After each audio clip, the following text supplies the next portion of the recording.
Chell wakes up from her really long nap time and is being stared at by a British wisdom core named Wheatley, who tries to get her to speak, but she does not like that. The core attached to an old rail and tried to get Chell to walk through her door, but she was still tired and fall down onto a room with a portal gun. "Time for testing," said that core, who was ready to kill her. Chell ran excitedly to an empty room where she shot the walls so she could walk through them to get to an elevator.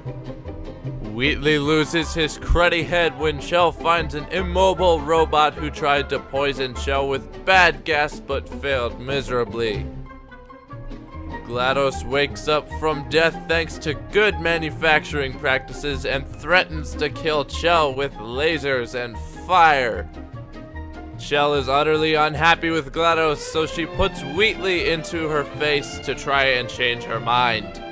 Then Wheatley goes crazy and turns GLaDOS into a potato with conversion rocks and computer subjects and throws them both down a really, really big hole. Chell lands on the floor without dying and impales GLaDOS onto her gun and runs into the room with the blue gel that makes her bouncy. "Please proceed faster, please," said the angry potato woman. Chell finds a big room with lots of paintings of an old man who talks about lemons, science, and murder. Burn your house down! And she begins to portal through it.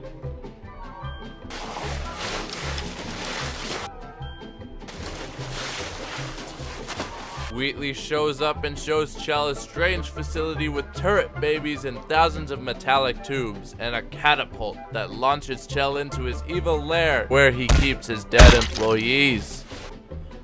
"I think I have an idea," says GLaDOS, still a potato. "Let's make him switch heads with the stupid ones." Chell smiles wide at the thought of this. Chell starts chucking old dumb heads at Wheatley until one finally attaches to Wheatley's body, but it doesn't work. Wheatley gets annoyed by this, so he starts exploding the facility and tries to blow up Michigan, but Chell decides that instead she can blow up the moon. Wheatley shoots air and metal at Chell and she portals it into the sky at the moon, and Wheatley is sucked into space along with it.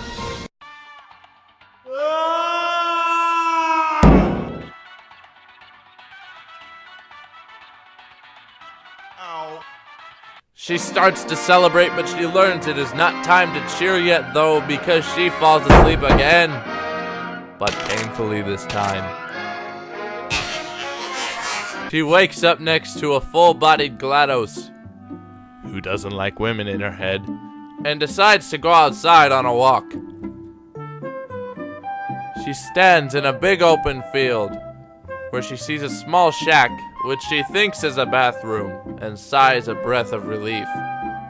"It's been too long," she said before smiling and opening the door, only to find a burnt friend cube sitting there next to a door that says, "Aperture Laboratory Door." She is really sad and walks off into the overgrowth, slowly towards the sun.